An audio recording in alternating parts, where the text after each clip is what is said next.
All right.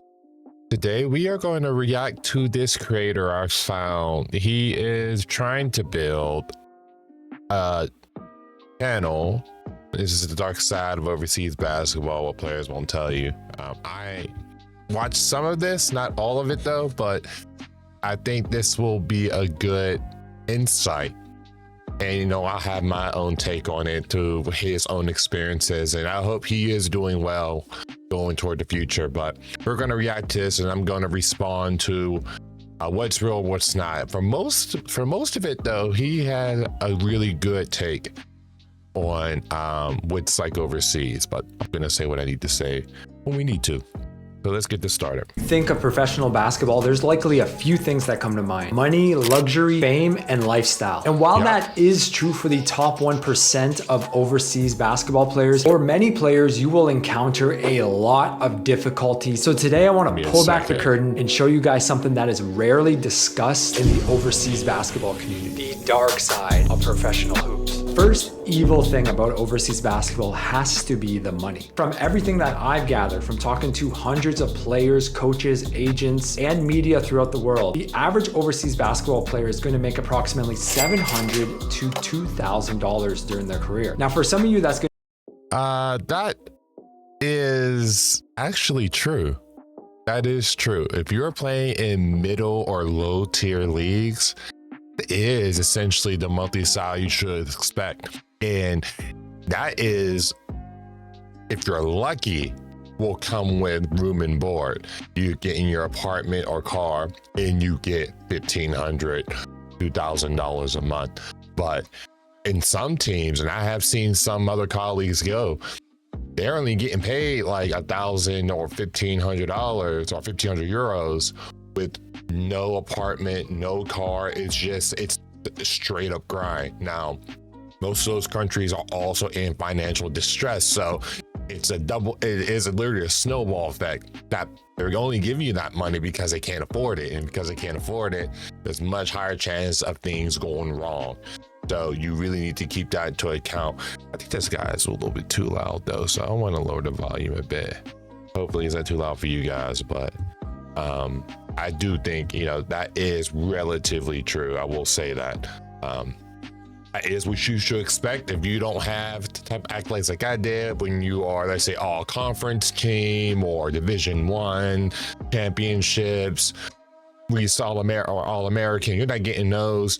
Yeah, your salary, let's say you did well in college or in a D2 score or something, your first salary might, if you're good, might be 5-6K a month. And that's really a solid salary if you can get a 5 to 6. Best case scenario I actually had when I went to Poland was 9. So if you can get 9 coming out, that's a really good salary.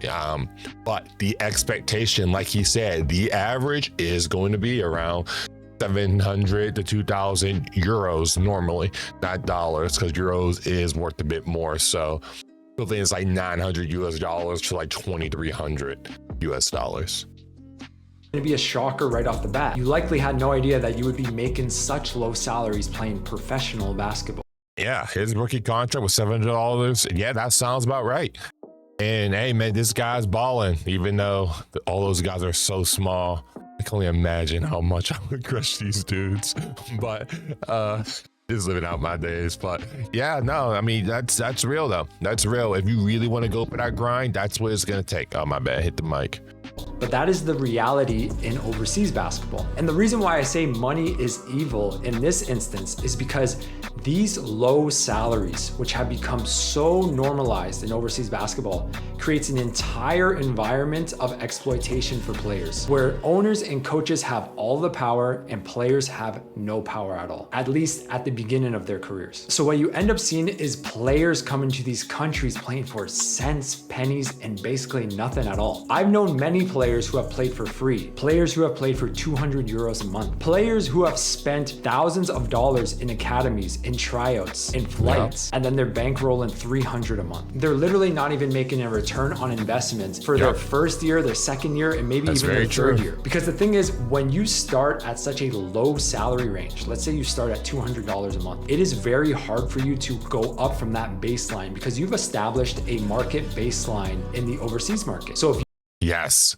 that is probably one of the best things. I'm gonna let him play finish for this. $200, all the teams are gonna know that he or she is playing for $200. And the problem with that is that you're assuming that because if you have a good season and if you ball out, that they're gonna increase their salary range from 200 and then maybe I'll make a leap to 1,000 or I'll make a leap to 1,500 the next season. Because if they know that you'll play for 200, you'll probably play the next season for 400. And you'll probably play the next season for 500. Assuming that you're playing really well each season. If you go there and you play for 200 and you have a so-so season, you may not even get a job next season. So this environment of money being so low and establishing the baseline of it being so low all comes back to basic economics, supply and demand.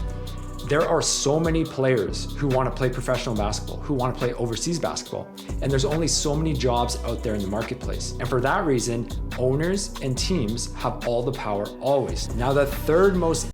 Now, real quick, I want him to finish that, but he is true about the money, but here's what I teach here. You cannot go overseas because of the money. The money should be a byproduct of you doing well or to exercise your value. But if you're going overseas because your goal is, I want to make money, then you will be susceptible to them using money against you. You need to solve, and this is being real. If people want to play guys like him, like I said, when I started, I was a tall, gifted player, etc. So in guys like him, you need to be doing what he's trying to do here.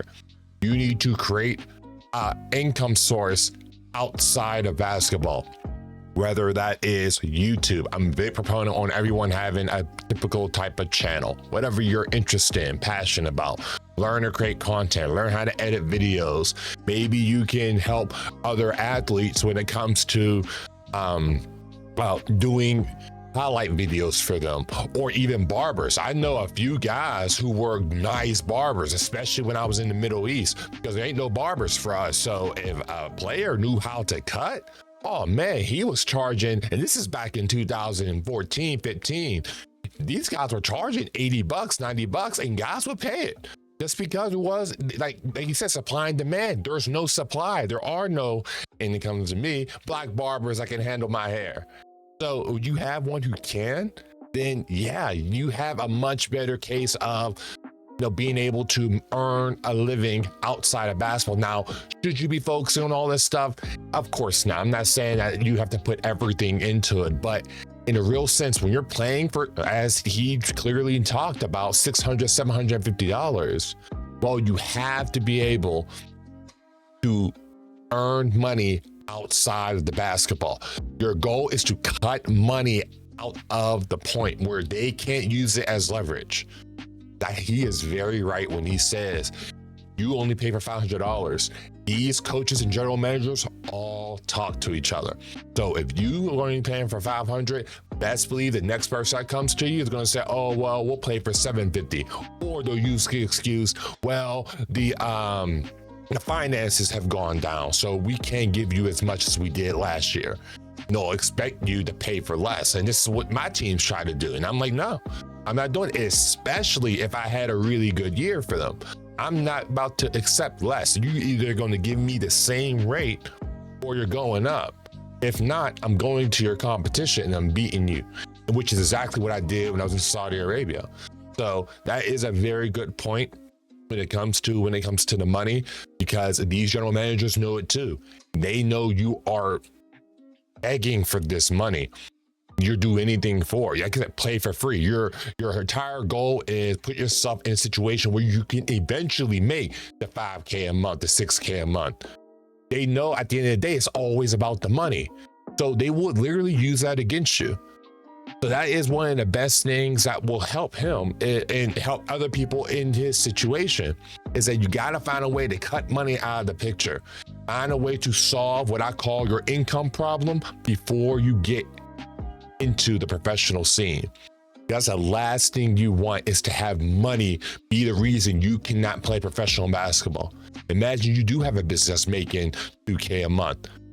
Well, now you don't need, you can want it. Not saying you can't want the money, but you don't need the money anymore. And you can strategically make the right situation to put yourself in the best position to be successful when it comes to your professional career, which is what I ultimately wanted to do before I retired. But because I couldn't set up what I'm doing now while I was playing, I just ended up retiring. But I understand this very well. I had to go through it myself, and so does all these other athletes. So let's keep it moving. I know I just ran into the ramble, but I think that's a really good point, is to cut money out of it. It's not evil, it's the fact it's leverage. And these businesses and clubs know they have leverage because there's a lot of players they can get. Now, can they afford those players? No. I've had a few teams come up to me that were in this position that were offering me $2,500. I said, nope, that's not how much I'm worth, and that's not what I'm about to give you.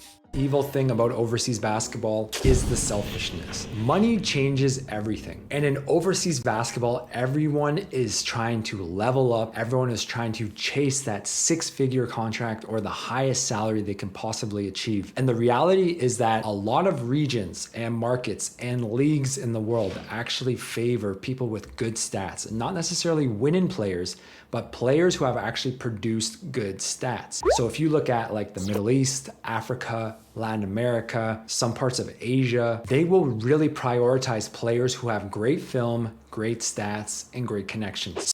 Very true. When I was in Saudi Arabia, I was expected to play very well when it comes to the stats. Now, some clubs would be different, especially if you're playing for a top 1 or top 2 team.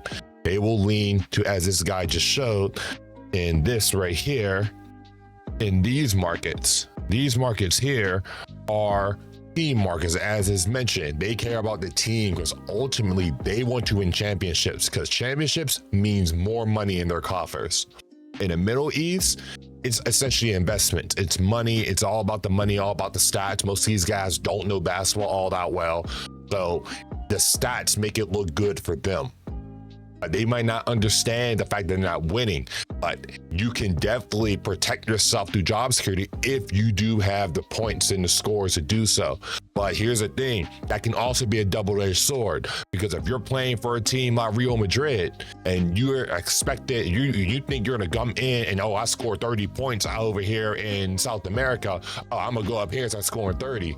You won't get no contracts, because that's not, sometimes for the most part, what they're hiring you for. They got scores, they got this. You are there in most cases in places like this to fulfill a certain job. For me, that job normally was, I was a rim protector, I was an anchor defensively.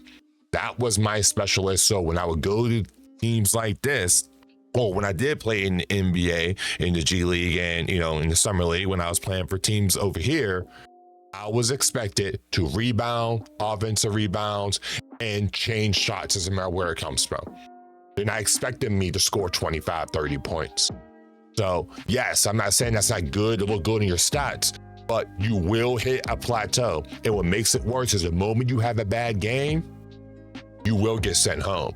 And I have done this, and I know he's bringing this up, but I've done this in Saudi Arabia where guys will come over, brand new guys. I'll never forget, it was this point guard everyone was talking about. This boy was making $12K a month, which is really high in Saudi Arabia. We played this guy, I shut this dude down to 8 points that game. The next time we played though, he wasn't in the team no more. Literally that easy. So if you're all stats, that's all good and all, but if you don't know how to make your team better, then a team that really understands the higher level teams not going to look at you, because they expect you to make the team better. But like I said, he does a good job with the market expectations here. Who really prioritize players who have great film, great stats, and great connections. So because everybody in these markets know this, a lot of people actually have a more selfish angle and more selfish slant to their game because they know that they're going to be rewarded in this way. And it's super different, especially if you've grown up or if you've played in the North American college basketball system. It's a lot more pure basketball where everyone is kind of sharing the ball, everyone's friends with one another. But in overseas basketball, players get cut, players get injured, players have to leave the team. And ultimately, you understand that you're on this journey by yourself in overseas basketball. Yes, you're going to have some sort of brotherhood and some friends along the way, but for the most part, you understand that you got to do what's best for you. So I know for myself personally, I'm not going to try and wipe my hands clean of this. There have been so many times when I was playing, when I knew that was the right play to make, but I didn't make it. They always looked at me as a scorer, as a shooter. And at the end of the day, if I had 12 points, but I had 4 assists, they would say, well, why didn't you have 20 points? Well, I had 4 assists, that equaled 8 points. That would have been 20 points right there. But they don't see it like that. They say, oh, you only had 12 points. I need you to get 20 points. And eventually I started to internalize this because I was playing in Latin America. And I saw that this selfish attitude, this selfish mindset, I know this is very controversial to say because it's a team game, obviously, and we're taught to share the ball and be all one unit together. But this selfish attitude actually gets you paid in overseas basketball. And for me personally, I always preferred being on a team where I had less support, less quote unquote good teammates, and I had more of a burden and responsibility on me because I knew that I could pump up my stats. And we'd still be a good team. The championship was obviously the goal, but at the end of the day, this was always my strategy. I knew that I wouldn't necessarily be rewarded in this market if I won the championship, but I had lower stats. And sure enough, when I did this after a few years, I became one of the highest paid players in the league. At one point, I was making about 3,000 or 4,000 when I was putting together my bonuses, my salary. They gave me a coaching academy and they gave me food money as well. So that's a great example of how selfishness actually pays. And this isn't just unique to my story. If you go to the Middle East, if you go to Asia, like I was mentioning, if you go to Latin America, go to some parts of Africa, it's just going to be the exact same story. You got to produce and you got to put up stats. Now, this isn't necessarily. Well, here, real quick, I do want to make a mention that he is right, but it's a little bit different. The reason why they want you to score is because let's just use his team that he was playing for example. In the team he played for, he said he was only making, let's say, $700 or $1,000 a month. If you take the entire team, the salary cap, the entire team, you might be lucky, especially in those leagues, if they even have $5,000 for everybody for salary. So if they're paying you $1,500 out of that $5,000, that's the reason why, hey, I know you want to be a team game and all that. I know you want to make the right play, but this guy over here is like a 3-year guy. He's only making 200 euros or doing this for fun. It's not his job to score all this time. We are paying you to score 30 points. You are our X factor. And as I mentioned, because most of these organizations don't understand basketball, like he said, to a general manager or the investors who own this team, if you're only scoring 11 points, 12 points, that means your control of the game will be in question. Because, hey, why aren't you doing it? Now, this is a rudimentary way of thinking, but when it comes to return on investment, you have to think about it as a return on investment.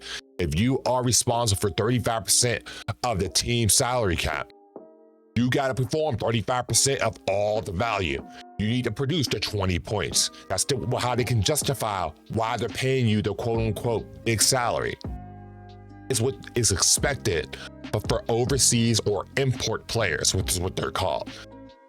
When you are importing a player from overseas, you got like their expectations, hey, you need to dominate, you need to put all the points, not only to justify your salary, but also to give us the best chance to win. We'd rather you score who has the 15, 20 years or however long of experience you have than someone else to score who doesn't have that much experience or doesn't have that type of pressure or know how to handle that type of pressure. And I've dealt with this quite a bit, especially being a big man, because I need these guys to feed me the ball.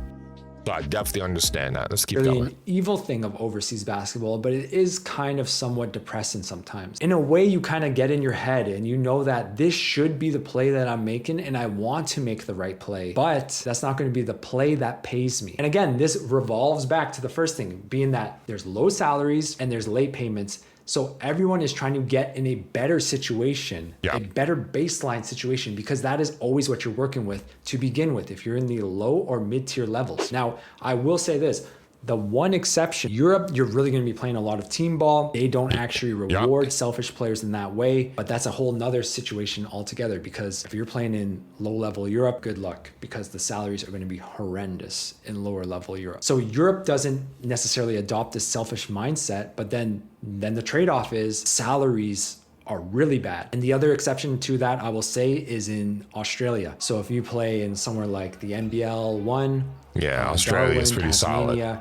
They're going to be a lot more team-based environments where you're going to share the ball, you're going to play a lot more as a unit. Number 3, though, I would say is the selfishness of overseas basketball. It can be a draining experience depending on where you are and where you play. Now, the 4th most evil thing is that you are absolutely at their mercy. When you're playing overseas, there's likely gonna be one or more likely multiple times when you need to actually contact and get your team to do something for you, because you don't know what locations are safe, what locations are unsafe, where you should go. Is there some place that during certain hours you shouldn't be at? The issue with this is that for some of these scenarios, for some of these things that you need done, there is no getting around it. You're at their mercy. So for instance, if you are living in an apartment and you have no running water or your toilet is broken, you have to have your team help you. There's no way. How are you going to communicate? You don't speak the language. You're going to try to coordinate a plumber to come in to fix your place.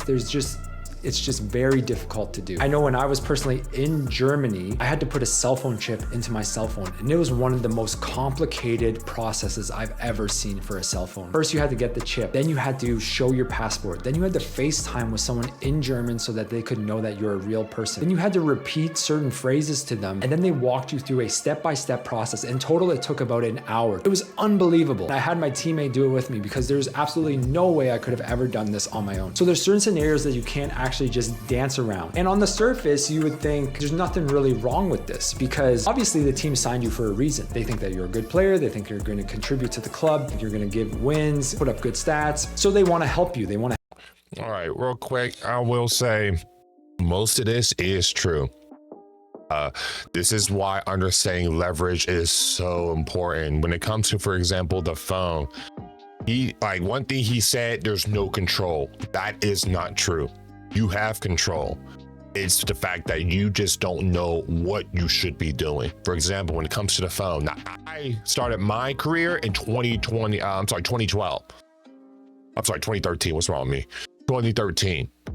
And I never had a problem, for example, for cell phones, because at the time I had T-Mobile, which allowed me to have overseas data. And this is the type of stuff what it means off the court skills. You need to understand how to apply your living situation to assume responsibility, so there is much less responsibility held by these teams. When it comes to the phone, there's literally now, I mean, because this is what, a year? Now there are eSIMs that you could use depending on what country you're in. I mean, there's a number of things like this.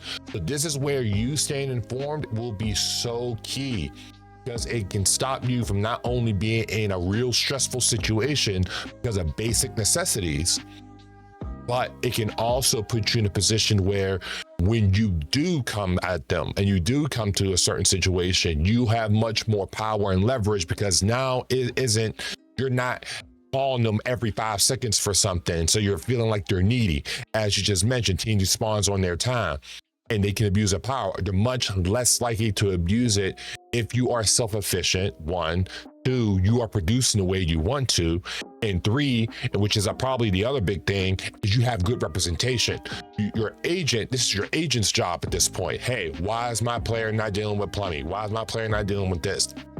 He is supposed to be your mediator, which is why agents are so important. Make sure you're working with the good one. And there are a lot of bad agents. if you do get a bad one, this is where you learning how to take control. So when you're saying you're at their mercy, yes, there are some ways you are at their mercy, but don't discount some power you have when it comes to which parts of the city are safe at night. Look on Google. Look it up yourself. There are neighborhood stuff you can find on Google. You can use internet for. Like, yeah, would it be better if a local could do it? Yeah. The other part of it, as he mentioned, is another player. Ask another player. Ask one of the veterans of the player. Hey, I have this problem. Are you able to assist me because these teams aren't helping me? Like, there are other ways you can do this. Create a commodity. I mean, actually, it goes a lot, but ultimately, I just don't want him to assume that there's absolutely no control. There is control. There's only no control if you're ignorant to what's going on and how you should live overseas. Because most basketball players who go overseas never learn these skills. And this is why, on average, it's like this. Because most of these guys have never even thought about, oh, well, what kind of phone should I get when I go overseas? You don't even think about it. And this is when you need to have strategic planning, because more you can plan, the better. You cannot have to deal with all the stuff you're seeing here. Help you get into the environment, ingratiate yourself into the environment as best as possible. This isn't always the case. So I've seen this many times. If you start losing games, if you start complaining, if you start trying to keep your team accountable for things that they said in the contract itself, suddenly that help and that helping hand that they were previously given gets very distant. Once you start getting to developing countries where you're unsure of which areas are safe or unsafe, then you really need someone to help you in these environments. Now, I'm not going to try and scare you and say you shouldn't visit this part of the world and only this part of the world is safe. But for this reason, a lot of players actually prefer Europe because they know for the vast majority of those countries, they can freely walk around and not worry about anything for the most part. For myself personally, I never really thought anything much of this because even though I was playing in Latin America where there are some dangerous countries, I could speak Spanish. For the most part, if you use common sense, you will be all right. But definitely there is an adjustment period. So you have to be aware of this, and you have to be aware that sometimes these teams and these clubs and these managers absolutely abuse their power. And that is very true. And I will not take that account from what he said. But I was in the Middle East. I've been to Lebanon, which is currently in war. I've been in Saudi Arabia. I've been in Iran. I've been to Qatar. I've been to Bahrain.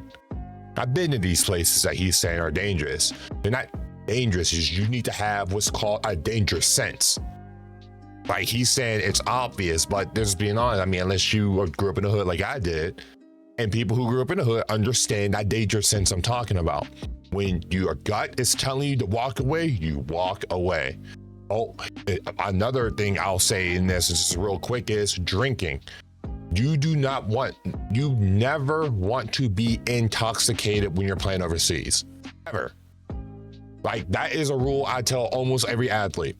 You should never be intoxicated overseas because you don't have people around you that could potentially can take care of you. You have to take care of yourself. So drinking, acting stupid because you're American, and he was talking about how Europe's safer. Europe's not safe either. And this is where geopolitics comes in. And like I said, nothing against this guy, but I can tell that he's ignorant geopolitically. He's ignorant, which is what it is. But he come in and say, oh, well, in Europe it's safe. No, there are some really danger zones in Europe now. So you could walk thinking, oh, I don't have to worry about it because I'm in Europe. And then you walk into a place where, it's a no-go zone. So you don't want to rest on your laurels. You just need to find the skills, understand that, the Dorothy reference, you're not in Kansas anymore. You have to live for you. It's your responsibility, not the teams, not the clubs, not the players. It's your responsibility. When you're overseas, you are a one-man business, and you must approach it just like that. fifth most evil thing of overseas basketball is the aftermath. Now, obviously there are a lot of great things about overseas basketball. Otherwise, I wouldn't have played it for so long. And other players wouldn't be playing it either. But this absolutely has to be addressed in the community. Many players, they go through their overseas basketball careers developing no other skills at all. So essentially all they will do is play, work out, train, party. And while on the surface, this does seem like it would be like a great rock star type of lifestyle, there are a lot of repercussions and there are a lot of consequences that you have to deal with this. If you are only ever focused on playing overseas ball and being the best player you can be while also developing no other skills in life, what happens is you get to the end of the tunnel, the end of the road, and you are essentially lost. And I know this is very difficult, or almost will maybe go on deaf ears for a lot of younger players who are 22, 23, 24, but you definitely have to prepare for the next stage of your career, the next stage of your life, because even the most established overseas players, they are only gonna be playing, what, 10 years? And you still have so many years of your life afterwards. So it can be difficult in that next stage of your life because you focus so much singularly on one thing only. And that's being a player, that's being the best player that you can be. Now, the even more tragic side of this is that some players retire with zero money, even though teams are paying for their accommodations, even though teams are paying them really well. I've seen players who make up to 10,000 and they're living paycheck to paycheck. What you want to do with overseas is actually leverage the benefits of it. The benefits of they're paying for everything. They're paying for your housing, they're paying for your flights. The benefit of I'm real quick. So, see, this is why I created this channel. This right here. See, if you have this while playing, you are so much more dangerous to the back office, off the court, not just on the court. You need to understand this. No, financial literacy is one of the most important things. If you have control of your finances, you have control over negotiating when it comes to these teams. If you aren't a slave to money, well, now you can play for a better team and say, hey, I'll take a small pay cut, but here's what I can do. And here is what I have. And they might jump at the opportunity because if you are a great player and they can get you at a discount, they'll jump for joy for it. But as he mentioned, leverage. You need to leverage now. And this is what I will explain to overseas athletes. I would love to play for Real Madrid. I would take a pay cut to go there because I know if I create a channel like this, all the Real Madrid fans will jump at me to my channel and it will jump to 100,000 subscribers probably overnight.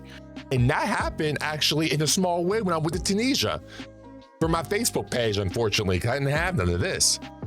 This is really important. No side income, no other skills, no financial literacy, lack of direction, loss of identity. Yes, all these did a really good job. But yes, all this is true. Loss of identity. Most guys who play overseas, they play basketball their entire lives, just like me. It's basically what happened to me. I played basketball nonstop from what, age 11 to age 31, 32. Yeah, 32. That's how long it was a singular focus. Straight basketball, sacrificing summer, sacrificing vacation, sacrificing everything for me to try to play at the highest level I could. So when you're done, this is probably one of the hardest things most people to deal with is a loss of identity. Being able to be in a position where, oh, well, what am I? What do I want in my life? I was a basketball player, but what else am I doing? And if you can't answer that, you're going to be in a hard situation. No other skills, no side income. This is probably the other thing. When you're overseas, you're only practicing, at most, you'll practice 2 times a day. When I was playing, I would practice normally around what would we start? Like when I was in Tunisia, it was probably the last full season before COVID. I was playing, 8 to 9 was one practice and 4 to 6 was the next practice. So you have the entire day. He said he started writing. In those situations, people, I'm such a big thing, create a YouTube channel, stream. I know some guys are gamers. Stream yourself gaming, create content, do something. You can't just sit around, because I know guys like this who would sit around and sleep all day. No offense to Darius Gary, I know who you are. If you ever watch this video, nothing against you. But yeah, when he was playing in Saudi Arabia with me, all he did was sleep. You would get done for practice, sleep. Wake up next day, because we only practiced one time in Saudi Arabia. So the entire day, we wouldn't practice till 5. So wake up, he watch a movie, go to sleep. Watch a movie, go to sleep. Talk to his wife, go to sleep. It's like, dude, like nothing against it. And he was like, it's boring because it's Saudi Arabia. You weren't allowed to do anything else. But in this situation, you have to be in a position where you can leverage not only the time you have, but the skill set in the places you're in the teams you're working with, in the fans you're meeting. This is where creating a brand comes in. And this is where you can literally learn these other skills at the same time. Now, you still got to consider on the basketball side, and he mentioned it quite well when he said you only focus on one thing when you're getting better. You do need to continue getting better when you're playing overseas basketball. Like, can you just survive in the middle? I mean, you could, but your money won't go up anymore. You won't get to the point where he say he's making 10K a month. I know guys making 90 a month. I was making 25 a month in Taiwan. Saudi Arabia, 10 a month. Like, if you want to get to those levels, you have to demonstrate dominance. And that's really what has to happen. But other than that, you can create side income, real estate. You can create real estate, have a property manager manage it, which is what I did when I was overseas. So you can do stuff like this. You can easily solve this, but you have to be informed. You have to want to go through that thorny path and learn. And if you don't, you're going to end up exactly what he's talking about. They're paying for everything. They're paying for your housing. They're paying for your flights. The benefit of you being able to leverage your name and being able to create an academy or a business or some other business model through basketball. The leverage of them giving you so much free time during the day so you can create something else while you're also playing overseas. And in that way, you can actually create and find your other skill while you're playing, and then just boom, you're on to the next stage of your life with flying colors. But the issue is that a lot of players actually do not commit to this at all. They don't even think about it. Nope. And I've seen it time and time again, and it can get really dark and bad, as in some of these guys will turn to crime afterwards. Some of these guys, I've seen some guys go homeless because when you're playing overseas basketball, you're essentially like in a fantasy world. The circumstances that you have in overseas, you won't really have in any other part of your life. For the most part, I can say that with some certainty. Very unlikely that your company or your employer after overseas is going to pay for your flights. They're going to pay for your food. They're going to pay for your accommodations. These are in circumstances that are only unique to overseas basketball. So it's not realistic for you to think, once I retire, I'm just going to keep on going with this in some other direction and can expect like the same level of income, the same level of no expenses being in my life, because expenses are going to add up, because now you're going to be paying rent once you're done playing overseas. Now you're going to be paying your own flights, paying for your own food. So I think that this hold up. Wait a minute. Hold on. I'm sorry. I just yelled. Hold up. I recognize that gym. I think I recognize this gym. What? This is Saudi Arabia. I know this gym. It looks Chinese though. But no, this looks like the Saudi Arabia gym. And I think that ref. Yes, like I know this gym. Okay, I could be wrong, but luckily, my games, some of the Saudi Arabia games I play are still on YouTube. But this looks exactly like a gym I played at when I was playing overseas. Can't be it, because like Arabic and Arabic looks way different. Anyway, but it does look so close, so close. This is where we play our championships at. So I think that this is something that you have to be aware of. You want to be a well-rounded person. Not that you have to neglect basketball, but you have to think of, how can I use basketball to level me up, to power me up from a business perspective, from a financial perspective, from future career opportunities. Leveraging this career into something that can actually help me in the future change my life, because the ball will eventually stop bouncing. And when that day comes, you need to be ready for it. Now, all right, real quick, just to mention, it's not like you're an entrepreneur and boss. Like, I do agree with this, but really, what you are, and it's what I keep talking about. You're not a basketball player. You're a contractor. I always use this in my course too. You are a contractor. And what a contractor is that we license our skill set.